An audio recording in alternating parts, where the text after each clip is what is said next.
क्या आप अभी भी एक्सेल में एज निकालने के लिए current year minus birth year करते हैं? रुक जाइए, आपका कैलकुलेशन 100% गलत हो सकता है, क्योंकि एक्सेल ऐसे काम नहीं करता। सिर्फ एज ही नहीं, जब ऑफिस में नाइट शिफ्ट के आवर्स निकालने होते हैं या वर्किंग डेज कैलकुलेट करने होते हैं तो 90% लोग वहाँ फेल हो जाते हैं, क्योंकि उनका डेटा एरर होता है, जैसे हैशेस जैसे एरर डेटा दिखना। ये कॉमन चीज़ें हैं जिनको 90% लोग अच्छे से नहीं कर पाते हैं। आज इस वीडियो में मैं आपको एक्सेल के 3 सीक्रेट फार्मूलाज बताऊंगा जो एक्सपर्ट यूज करते हैं, जिसमें से पहला है हिडन डेटेड इफ फार्मूला, जिसको हम एक्सप्लेन करेंगे क्यों उसको यूज करना चाहिए और कहाँ करना चाहिए। दूसरा है प्रोफेशनल नेट वर्किंग डेज और नाइट शिफ्ट का वो लॉजिक जो पहले आपने कभी नहीं देखा होगा वो हम क्लियर कर देंगे। गारंटी है इस वीडियो में हर एक टॉपिक आपका क्लियर होगा, एज कैलकुलेट करने में, वर्किंग डेज कैलकुलेट करने में और नाइट शिफ्ट का डिफरेंस, वर्किंग आवर डिफरेंस, ये कैलकुलेट करने में कोई प्रॉब्लम नहीं होने वाली। इस वीडियो के बाद आप 100% सीख कर जाएंगे। तो चलिए स्टार्ट करते हैं। स्टार्ट करने से पहले हम समझ लेते हैं फार्मूला वर्क कैसे करता है, उसका यूज कहाँ करना है। इससे आपके ऑफिस का घंटों का काम सेकंडों में खत्म हो जाएगा। ये 100% गारंटी के साथ बात कर रहा हूँ। बस अगले 5 मिनट आप हमको देखते जाइए। पहला है डेटेड इफ फार्मूला, जो कि डेट कैलकुलेट करता है। इसको यूज करने के लिए आप जैसे कि रिटायरमेंट चेक करना, स्टूडेंट मार्कशीट में एग्जैक्ट एज दिखाने के लिए, इंश्योरेंस या फाइनेंस का टेन्योर कैलकुलेट करना होता है वो। फिर दूसरा फार्मूला है नेट वर्किंग डेज, जो कि क्यों यूज करना चाहिए ये तो आपको भी मालूम है कि वर्किंग डेज कैलकुलेट करना है, और इसको ढूंढने में काफी सारे लोग, बहुत 90% लोग गलती करते हैं। इसी वजह से हो सकता है आपका नौकरी भी चला जाए, तो थोड़ी सी भी मिस्टेक आपकी नौकरी पे बन सकती है। फिर आते हैं प्रोसेसिंग, ये इसका यूज कहाँ हो सकता है, प्रोजेक्ट डेडलाइन या अटेंडेंस ट्रैकिंग में। ये तो आपको मालूम है, सबसे बेसिक सी चीज़ें हैं। अगर ये सब आपको नहीं आएगी तो 100% गारंटी है कि आपको जॉब नहीं मिलने वाली। हमारा तीसरा, जिसका हमने नंबरिंग चेंज नहीं किया, इससे मतलब नहीं है, तो टाइम लॉजिक। इसमें हम पता लगाएंगे कि वर्किंग आवर्स जो होते हैं हमारे, वो उसका डिफरेंस कैसे निकालते हैं, वर्किंग आवर्स का डिफरेंस कैसे निकालेंगे। जैसे कि हमें ओवर टाइम कैलकुलेट करना हो, लॉजिस्टिक डिलीवरी ट्रैकिंग होता है, काफ़ी सारी चीज़ें होती हैं जो आप कॉर्पोरेट में करते होंगे एज ए HR अकाउंटेंट, और कोई भी प्रोजेक्ट हेड या ट्रांसपोर्ट के हेड हो या फिर आप पेरोल मैनेज करते हो। इन सब चीज़ों में ये सब बेसिक चीज़ें हैं, आपको आनी चाहिए। ये 3 फार्मूला 100% आपको आनी चाहिए। 90% लोग नहीं जानते, इस वजह से एक्सेल में उनको जॉब नहीं मिलती। चलिए हम इसको एक्सेल पे अप्लाई करते हैं। ये हमारा शीट है जो कि हमने पहले से यहाँ पे कुछ फार्मूलेज आपको दिखाने के लिए रख रखे हैं। काफ़ी इजी लग रहे होंगे। यहाँ ज्वाइनिंग डेट है, एग्जिट डेट है या करेंट डेट कह सकते हैं, और यहाँ पे स्टार्ट एंड शिफ्ट है। सबसे पहले हम इन सबको हटा लेते हैं। एज निकालने के लिए आपको मालूम होगा किसी भी एक्सेल फंक्शन को या फॉर्मूला को यूज करने के लिए इक्वल देना जरूरी होता है। इक्वल के बाद हमारा फॉर्मूला होगा डेटेड इफ। ये आपको दिखेगा नहीं क्योंकि ये हिडन सीक्रेट फार्मूला है। हमने पहले ही कहा था कि ये सीक्रेट फार्मूला है जो एक्सेल भी आपको टाइपिंग का टाइम नहीं दिखाता है। सबसे बड़ी चीज़, इसको आप फिर से ब्रैकेट जैसी देंगे, ये सजेशन में दिखाएगा आपको डेटेड इफ। फिर ब्रैकेट डालने के बाद डेट ऑफ बर्थ पहले चुनेंगे, डेट ऑफ बर्थ के बाद आज का डेट, फिर हम टाइप करेंगे स्पेस देकर टुडे। ये टुडे फंक्शन सजेशन में आता है, टैब प्रेस करेंगे, ये एक्टिवेट हो गया। फॉर्मूला क्लोज करेंगे, फिर कॉमा देंगे, फिर स्पेस देकर double inverted comma, Y press करेंगे, ब्रैकेट क्लोज कर। ये आप देख सकते हैं dated if, date of birth, आज का दिन और ईयर। इंटर प्रेस करेंगे, फिर इंटर प्रेस करेंगे, ये 30 डेट दिखाया। अगर आपको नहीं समझ में आया हो, फिर से एक बार हम एक्सप्लेन कर देते हैं दूसरे के साथ, क्योंकि हो सकता है एक बार में मिस्टेक हो।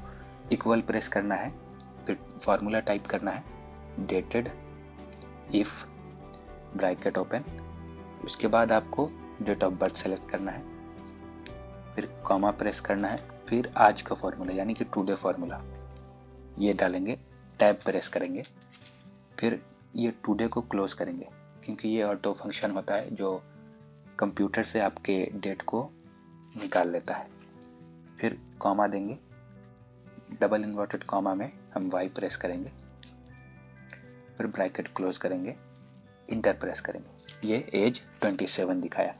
तो आप इसी तरह से किसी भी एम्प्लॉय का एज कैलकुलेट कर सकते हैं। हमने डबल टैप करके इसको ऑटो फिल किया। तो ये बिल्कुल बेसिक सा फॉर्मूला है। इसके बाद आता है वर्किंग डेज। हम वर्किंग डेज की तरफ मूव करते हैं जो हमारे दूसरे शीट में है। हम आते हैं वर्किंग डेज पे, क्लिक करते हैं। यहाँ पे आप कुछ डेटा स्ट्रक्चर समझ लें। ये तो सेम है, आप देख रहे होंगे ज्वाइनिंग डेट, एग्जिट या करेंट डेट जो आज का है। और यहाँ पे ये एक इम्पॉर्टेंट चीज़ है, जो लीव का जो हम फॉर्मूला अप्लाई करेंगे उसमें जो फॉर्मूला अप्लाई होगा, जितने भी हॉलीडेज हैं वो ऑटोमेटिक माइनस करके ही कैलकुलेट होता है वर्किंग डेज में। तो यहाँ पे आप देखेंगे हमने इसलिए इसको डे फॉर्मेट में रखा है क्योंकि यहाँ पे फ्राइडे, संडे और थर्सडे ये तीनों ही दिन है। चलिए हम इसके फॉर्मूले पे अप्लाई करते हैं। पहले हम फॉर्मूला हटाते हैं, करते हैं इक्वल टाइप करेंगे। इक्वल के बाद हम अपना फॉर्मूला टाइप करेंगे, नेट वर्किंग डेज आपको ऑटो सजेशंस में आ गया। टैब प्रेस करेंगे, स्टार्ट डेट हमने यहाँ देख दिया। स्टार्ट डेट मतलब ज्वाइनिंग डेट सेम होता है। फिर स्टार्ट डेट के बाद एंड करेंगे, एंड डेट करेंगे, फिर उससे पहले कॉमा दे देंगे क्योंकि C3 जो कि ज्वाइनिंग डेट है हमारा, उसके बाद कॉमा, फिर एग्जिट या करेंट डेट जो कि एंड डेट है वर्किंग डेज, इंटर प्रेस करेंगे। ये आपको 1070 डेज दिख रहा होगा। लेकिन इसमें एक और चीज़ थी जो आपने नोटिस नहीं किया, वो हम बताते हैं अगेन। आप इक्वल प्रेस करेंगे, net working days, tab press करते हैं, start date comma end date. इसके बाद आपको ये एक हॉलीडेज दिखेगा, रेफरेंस हॉलीडेज का हम इसमें ऐड करेंगे। पहले कॉमा देकर इसको क्लोज करते हैं, फिर हम अपना हॉलीडेज सेलेक्ट करते हैं। यहाँ पे आप डिफरेंस देखेंगे, क्या गैप नजर आता है। हॉलीडेज के बाद आप अपने डेटा रेंज को जरूर लॉक करेंगे। लॉक करने के लिए F4 प्रेस करेंगे, लॉक हो चुका है, फिर इंटर प्रेस करेंगे। ये हमारा 761 टोटल वर्किंग डेज निकला। लेकिन आप ध्यान देंगे ऊपर में डेट कम होना चाहिए। ये हम फॉर्मूला कॉपी करके हम आपको दिखाते हैं। अभी आप देख सकते हैं 1070 डेज। हम इसको साइड में अप्लाई करते हैं जिससे कि आप डिफरेंस समझ जाएं, दोनों के बीच का डिफरेंस क्या होता है। हम फिर से टाइप करेंगे equal net working days, tab press करेंगे, स्टार्ट डेट ज्वाइनिंग डेट जो हमारा है, comma end date, end date के बाद फिर कॉमा प्रेस करेंगे, फिर हमारा हॉलीडेज है जिसको हम सेलेक्ट करेंगे। टोटल हॉलीडेज को सेलेक्ट करते हैं। ये आपके अकॉर्डिंग कुछ भी हो सकता है, इसके लिए एक अलग से सेल तैयार कर लेंगे जो आपका डेटा रेफरेंस होगा। सेलेक्ट करने के बाद F4 प्रेस करेंगे, फिर इंटर प्रेस करेंगे। अब आपको दोनों में डिफरेंस दिख रहा होगा, लेकिन आप देखेंगे कि यहाँ 3 डेज है पर वहाँ 2 ही डेज माइनस हुआ क्योंकि एक ये ऑटोमेटिक कैलकुलेटेड है, संडे 26 जनवरी 2025। ये इसलिए हुआ क्योंकि संडे वर्किंग डेज फार्मूला में ऑटोमेटिकली माइनस होकर के आता है। ये फार्मूला आपके लिए काफ़ी होगा क्योंकि किसी भी कंपनी में टोटल लीव कैलकुलेट होता है, आप इजीली कैलकुलेट कर लेंगे। फिर हम बढ़ते हैं अपने नेक्स्ट फार्मूले की तरफ। जो 90% लोग जिस फार्मूले के लिए परेशान हैं, उनको नाइट शिफ्ट कैलकुलेट करने में प्रॉब्लम होती है, इसका सॉल्यूशन हम लेकर के आ चुके हैं। यहाँ पे हमने पहले से कैलकुलेट कर रखा है, आपको दिख रहा होगा शिफ्ट डिफरेंस। ये डेटा सेम होगा। आप इक्वल प्रेस करेंगे, आप सेलेक्ट करेंगे shift and minus shift start. हमने मिस्टेक किया, यहाँ ब्रैकेट नहीं दिया, अब ब्रैकेट दे लेंगे। ये हमारा एक रेफरेंस कंप्लीट हुआ। इसके बाद हमारा नेक्स्ट मूव होगा इसको प्लस ऐड करना। इसमें प्लस ऐड करने के बाद फिर हम ब्रैकेट ओपन करेंगे। अब आपको ये समझना है, सबसे इम्पोर्टेंट यही है। ये बेसिक तो हर कोई कर लेते हैं लेकिन फिर भी एरर आता है, जो सबसे बड़ी प्रॉब्लम है। तो उस एरर को ख़त्म करने के लिए आपको कुछ लेटर ऐड करने हैं। अब सेलेक्ट करेंगे E3 F3, फिर ब्रैकेट क्लोज करेंगे, फिर इंटर प्रेस करेंगे। ये हमारा टाइम कैलकुलेट होकर के आ गया। लेकिन आप लोगों को कुछ मिस्टेक यहाँ पे हो सकता है क्योंकि ये सही फॉर्मेट में हो सकता है नहीं दिखे। उसके लिए हम इसको अप्लाई करके दूसरे सेल में दिखाते हैं, हो सकता है यहाँ पे मिस्टेक हो। अभी हम इसको हटाते हैं, स्पेस क्लियर करते हैं पहले आपका।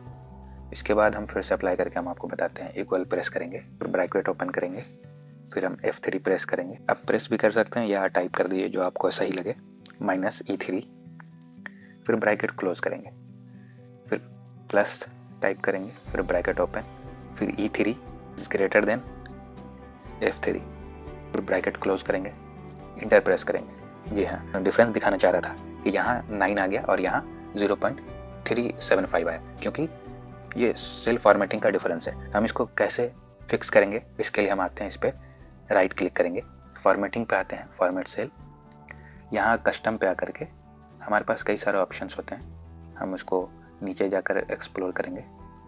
यहाँ पाएंगे नीचे में आपको ये लाइन दिखेगा, H ब्रैकेट में क्लोज है, मिनट एंड सेकेंड है, तो इसको आप डबल टैप करेंगे, ये फॉर्मूला अप्लाई होगा। जैसे ही आप इसको डबल टैप करेंगे यहाँ 9 आवर्स आपको दिख जाएंगे।